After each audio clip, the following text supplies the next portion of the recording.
Hello and welcome to a very special video. We're going to be testing out 12 PSP titles on the Anbernic RG503. I'm very curious in how this is going to turn out because I've already done extensive testing on the Anbernic RG552 and of course one of my favorite consoles, the RG351P. And this RG503 is kind of sitting in the middle between those two. So whereas the RG351P I don't really think is a very good console for PSP titles, the RG552 is a little bit better, but of course it's a lot more expensive. So I'm really curious to see just how many titles are going to play on the RG503. Now my hypothesis was that I think it's going to play a lot of the 30 FPS titles on this system, and it's probably not going to run the 60 FPS titles well.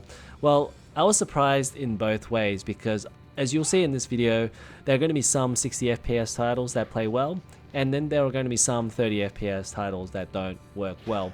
So it's just all a bit about how demanding a title is rather than whether it's 60 or 30 FPS. So the first game we've got here is Castlevania Dracula X Chronicles. Now this is a title that actually has two games inside, and it's kind of annoying that you have to play through a bit of this first title, which I believe is a remake of Rondo of Blood, and they force you to play through stage 2 and stage 3 to unlock Symphony of the Night, and that's the PS1 version of Symphony of the Night. So very cool unlockable, but you do have to play through some of the game first. And I kind of get why they did it because, you know, in the past they did a lot more work on the Rondo of Blood remake and they just wanted you to check it out. So I sort of see why they asked you to play through at least 3 levels of this game first before they give you Symphony of the Night. In terms of performance, this plays perfectly fine at 30 FPS, and I'll also do a separate video, a bit of a bonus video on how to unlock Symphony of the Night from Castlevania Dracula X Chronicles. So look out for that video. I don't know if I'll put it on the main channel or Jim RPG 2 channel, but I'll let you know through a community post when I've done the video. So this is Castlevania Symphony of the Night. This is the PS1 version, but this is the one that you unlock through Castlevania Dracula X Chronicles on PSP. And there is an option to play this through at the original screen ratio, screen aspect ratio, so it's a little bit smaller than what you're seeing here. What I've got here is the full screen option, and you can actually go into the options and change that around if you like, so very easy to do. But I think it plays better, looks nicer once it's in full screen, because the other version, the original screen ratio version, is a little bit small, I find. But aside from that, this plays perfectly fine. It's running at 60 FPS, whereas Rondo of Blood was only running at 30 FPS. And this feels really good to play, no slowdown or anything like that. And I don't know whether you'd play the original PS1 version or this. This plays just as well as the PS1 version, so really take your pick. There must be some minor differences, but I'm not sure on the differences right now. I'd have to go and look it up. Okay, so this is Virtua Tennis World Tour, and this is a title that I was really surprised with because this is a title that plays at 60 FPS, but actually runs really well on the RG503. There are a couple of graphical issues like what you just saw there where it just flickers, but overall this plays really well. As you saw there, while he was doing a serve, there was some slowdown down to about 45 FPS, but on the whole, throughout the points, this plays at 60 FPS and plays pretty well. So it is definitely playable on the RG503. And the other thing is that the Dreamcast version doesn't run as well, and that is the original Virtua Tennis 1. So you're much better off playing the Virtua Tennis World Tour version not only that, but Virtua Tennis 1 on Dreamcast, your screen aspect ratio is 4:3 as well. So here it's widescreen, 16:9. So this is a much better title to play.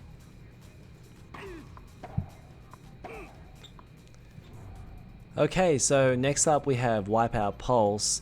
Now I was very curious about this because this was a title that didn't run great on the RG552, and that's a much stronger processor. But here, I expected this wouldn't run well, but I was just curious to see how it would run anyway. So on the RG552, it would hover around 45 FPS before dipping down to around 30 FPS in some spots. But here, it's around 30 FPS and it will dip down to about 20 to 25 FPS. And there's quite a bit of slowdown, especially when bombs and things like that go off. So honestly, it's not that great of an experience and I wouldn't play this, but I was just curious to test this out.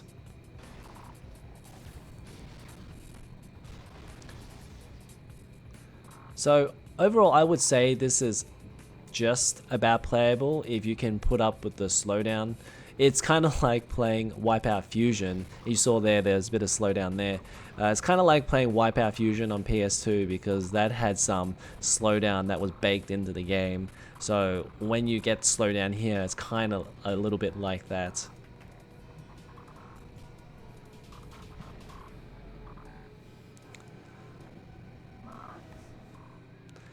So the next game we have is Soul Calibur Broken Destiny, and I'm super excited to tell you guys that this plays great at 60 FPS. There's some very minor drops to about 55 FPS, but overall, I think this is one of the best fighters that you can play on the system. And the other thing, of course, is that this is really a port of Soul Calibur 4. So while Soul Calibur 2 was on the PS2 and GameCube, and that's not going to run well on this system, and Soul Calibur 3 was on the PS3, you're getting Soul Calibur 4 on the PSP.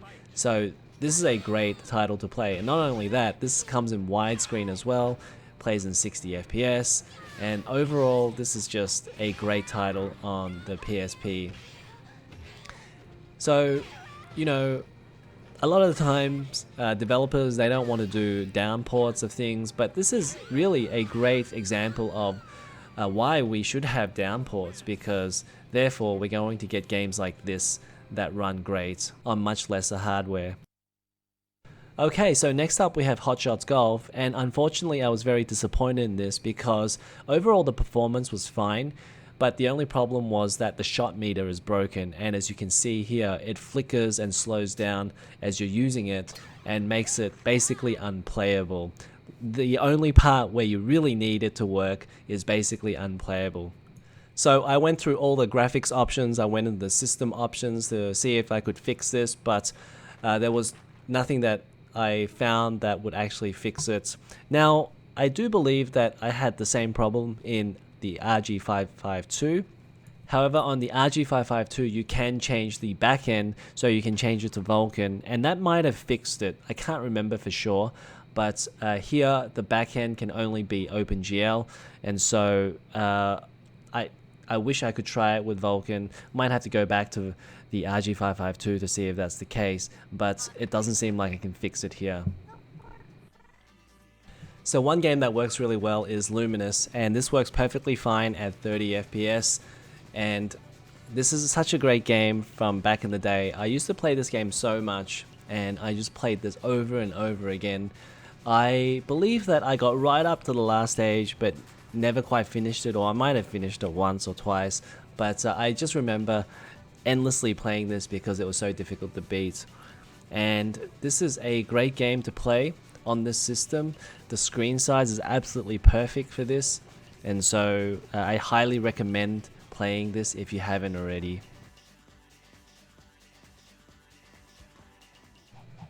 So one great thing about the PSP was that there were a ton of fighters available on the PSP. So you've got quite a number of Blazblue games. You've got Blazblue Calamity Trigger, you've got Continuum Shift and Continuum Shift 2. I think there's also the Battle Tag one, but that might have been the Vita, I can't remember for sure. But the Blazblue games, all of them work at 60 FPS. I've tried Calamity Trigger and I've also tried Continuum Shift 2. So I'm assuming Continuum Shift 1 is also going to be working perfectly fine as well. And this just plays flawlessly at 60 FPS. Now this is also a title that works at 60 FPS on the RG351P. So you could also play it on that system as well. Obviously that is a bit of a lower resolution at 320 by 240, but it runs well on that system and plays great. And looks pretty good on that very small 3.5-inch screen. But with this 5-inch screen, it just makes it way better to play this fighting game. You can see that there's quite a number of much smaller text. So this is actually a really good game to play on the RG503. So I was very curious to try out Burnout Legends because there's quite a lot of PSP racing games that are 60 FPS, things like Wipeout Pulse and Wipeout Pure. You've got Ridge Racer, you've got Gran Turismo, so there's quite a few 60 FPS titles that I don't think are going to work as well on the RG503 because it's just too demanding. But Burnout Legends was a title that ran at 30 FPS, so I was very curious to see how this would go. Now, the bad news is that it doesn't work very well. There's just some areas where it's just too demanding, like particularly in that previous section just before where there's a lot of AI traffic and also the AI cars as well. So that's going to bring down the frame rate as well. So unfortunately in those sections it's going to be down to like 15 FPS. But as you get into this section here, going through the tunnels, it's going to be 30 FPS because there's a lot less AI traffic and you're just racing the AI cars here. So there are some sections where it runs fine, but there are also going to be sections where it slows down quite a bit, and in those sections it's not going to be a lot of fun. So you're better off playing Burnout Legends on something a little bit more powerful like the RG552 where it runs pretty well, or perhaps something like the Valkyria X18S. So I've said previously that I think the RG503 would actually make a really good system for role-playing games. And that is because a lot of role-playing games on the PSP are 30 FPS. Because I think for a lot of the developers, it's just a lot more effort to actually design the game for 60 FPS, especially when the gameplay doesn't really require it. Especially when the game is turn-based, it doesn't really need to have 60 FPS for a turn-based game. Even though Final Fantasy Crisis Core is a real-time action game, it still doesn't really require 60 FPS. So I think for most developers, they're just going to develop all of these role-playing games at 30 FPS on a handheld. And I think as a result, that means that a lot of these games are going to work well on the RG503. So there are a ton of role-playing games on the PSP. There's all the mainline Final Fantasy titles like Final Fantasy 1 and 2 and 4 and 5. I believe 6 is also on the PSP. Just Final Fantasy 3 is not on the PSP.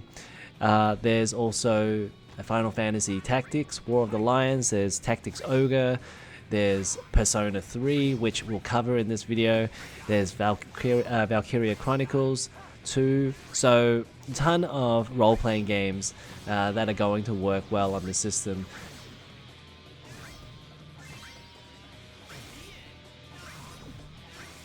So this was a game that worked really well on the Anbernic RG552. So my expectations were that I thought this was going to run great on the RG503 because I didn't think it was too demanding. It was 30 FPS and I just expected this Sony PSP game, first party PSP game I should say, to work really well on the RG503. Unfortunately, it's not quite there.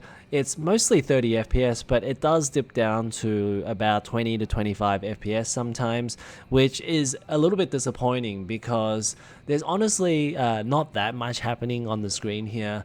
Most of the time, there's just a lot of platforming obstacles that you're doing. So it is a little bit disappointing that there's some slowdown here, because platform game is the type of game that you don't really want slow down, because then you're going to stuff up your jumps, that sort of thing. So to me, I'm a little bit disappointed that this didn't work as well.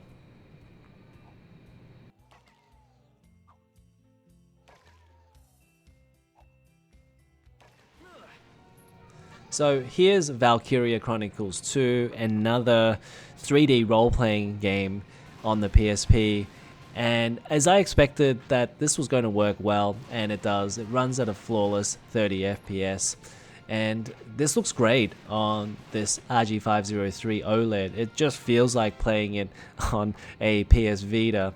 And I've actually played this on the Vita, but I played this on a Vita 2000, which had an LCD screen. So it's rather interesting to play both of them. Maybe I'll do a comparison at some stage of the LCD screen versus the OLED screen. But it looks great here. And I like how, given the slightly bigger screen here of the PS Vita at 5 inches versus the PSP screen of 4 inches, it makes it a little bit easier to read some of that text. Like, you can see that the hit points there is a little bit small, and it'd be kind of small on the PSP screen. So with a 5-inch screen, that kind of blows it up a little bit more and makes it a little bit easier to read. Also, I really like to test out Valkyria Chronicles 2 because I think it's a very special game. It's a very unique game on the PSP, where there's not too many other games like this, and this has that war theme and also that sort of anime style that is really pleasing to look at. So overall, a very different and unique game on the PSP. Okay, last but definitely not least, Persona 3 on the PSP. And if Persona 4 was one of those seminal titles on the Vita, you could definitely say the same about Persona 3.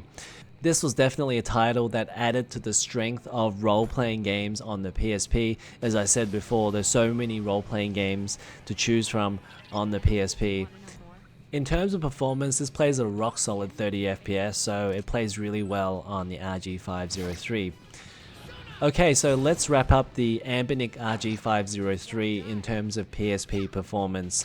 So I think this is a fine system. I don't think that you should actually get this if you want to play every single PSP game. There are going to be very demanding titles like God of War, which just won't work on this system.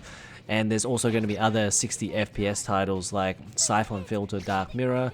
Ridge Racer probably won't work. As you saw, Wipeout Pulse doesn't work really well. It goes from 30 FPS down to about 20 FPS. So there are going to be titles there that aren't going to run well. And there are even going to be some 30 FPS titles like Little Big Planets that don't work well. However, there's still a ton of stuff that you can play. So I don't think this is a case of saying that this is a half-baked PSP experience. You just really have to know the limitations and keep your expectations in check when it comes to playing PSP games on this system. So I think the people who might be interested in this type of device is for people who think that the RG351P has a little bit too small of a screen, so that is a 3.5-inch screen. So then you'd be looking at something like the PowerKitty RGB 10 Max 2 and also the RG503. So between those, the RG503 would actually have a bit better processor, which allows you to play more PSP games. But of course, if you want to play all the PSP library, you're probably better off getting something like the PowerKitty X18S for a little bit more money. I think it's around $170. So that's going to play everything that you want on the PSP, but it's just not going to have as nice build quality as your RG503. Okay, that's going to be it on the Anbernic RG503, and there's going to be an affiliate link down below if you want to support the channel. So if you want to make a purchase on the RG503, please use the link down below in the description. But that's going to be it for this video. If you like this video, make sure to click the like button, also to subscribe to this channel, and I'll see you guys in the next one.